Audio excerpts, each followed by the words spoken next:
Alala ko tuloy yung mga sagutan ko nung sumali ako sa aming company Valentine's event. Nahango sa showtime segment na kapareho. Tinanong ako ni ate girl na kung ako raw ay magiging ulam, ano at bakit. Siyempre binida ko ang one of the famous dish naming mga Bicolano, ang laing. Siyempre, masarap kung manghang at sagana sa gata. Alam ni Agum ang sagot dyan. Maliputok bagom. Dahil sa sagutan na yun, ako ang nanalo bilang kalahok. Pero hinati na lang namin ni ate girl ang cash prize na pang date namin. Di pa siguro will ni Lord na magka-GF ako during that time. Nakatadhana talaga siguro ako sa aking magayon na Agum. Oh, yeah. Pero this time, pagluluto ko ang padaba kong Agum ng sinantulan. Saraf, ang sarap na bal mong tikman. Marhay na aldaw mga kasiram. Medyo di magandang balitang natanggap ko nung nakarang Lunes. Para sa inyong kaalaman, ako ay isang customer service representative sa isang BPO company. Huwag mag-expect, tunog Bicol pa rin ang accent ko. Sa kasalukuyan, kami ay nasa hybrid work from home setup, kaso biglang nagkaroon kami ng cluster rotational on-site for 1 month, na dati ay 2 weeks lang naman. Kaya apektado na naman ang budget namin. Para makatipid, nanghingi muna ako ng kinayod na santol kay Papa.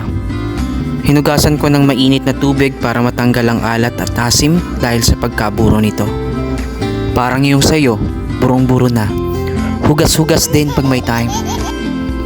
Malaking adjustment sa aming budget ang kailangan gawin sa aming pagluwas.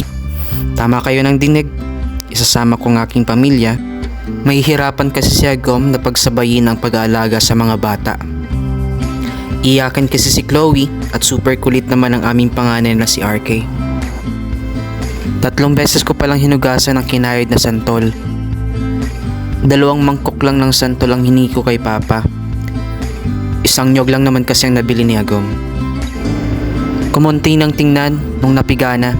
Ayos lang naman. Aalis na din naman ito pag nalagay na ang mga sangkap at ang gata.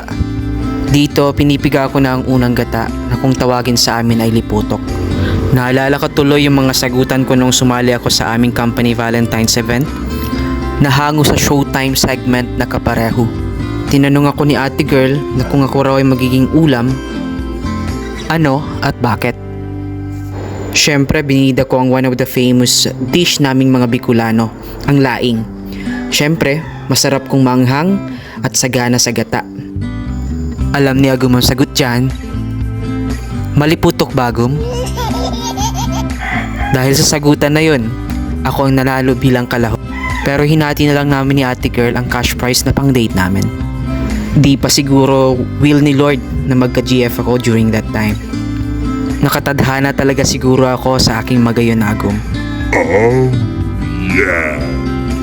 Pero this time, pagluluto ko ang padaba kong Agum ng sinantulan. Pinagsama-sama ko na pala ang santol, mga aromatics tulad ng sile, luya, sibuyas at bawang. Then binuhos ko na rin ang pangalawang gata. Hahayaan ko muna itong kumulo.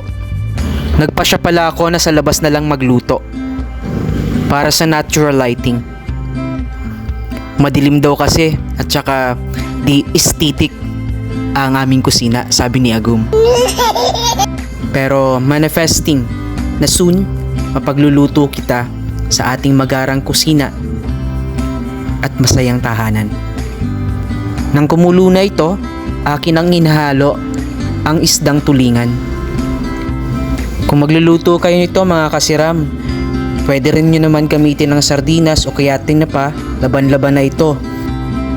O di kaya naman, bagoong na dinailan, kagaya ng luto ng aking Papa Arnold, ang aking biyanan. Idinagdag ko na rin ang paminta at dahon ng laurel. Dahan-dahan ko na rin hinalo ang ilalim upang hindi ito masunog at hindi madurog ang isda. Habang gwapong-gwapo sa akin ang aking Agum. Ayaw ko kasi ng pogi, pangalan yun ng aso namin.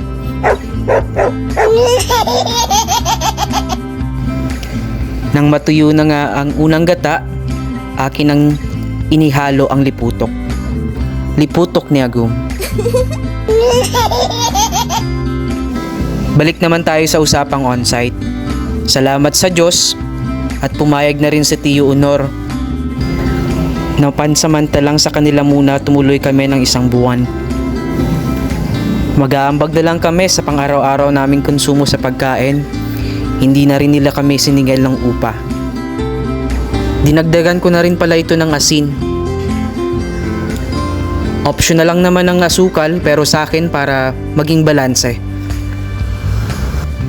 At akin na nga itong ipakukuluin hanggang maiga o magmantika.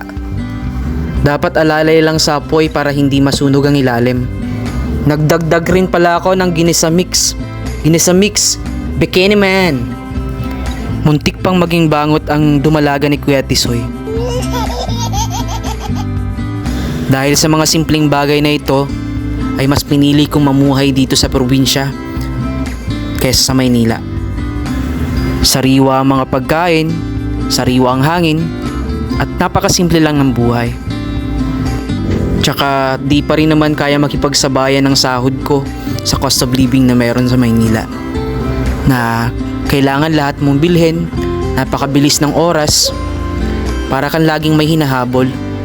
Kaya sana maayos na ang employment system natin sa Pinas, na mawala na ang provincial rate. Ito, goods na ang aking sinantol.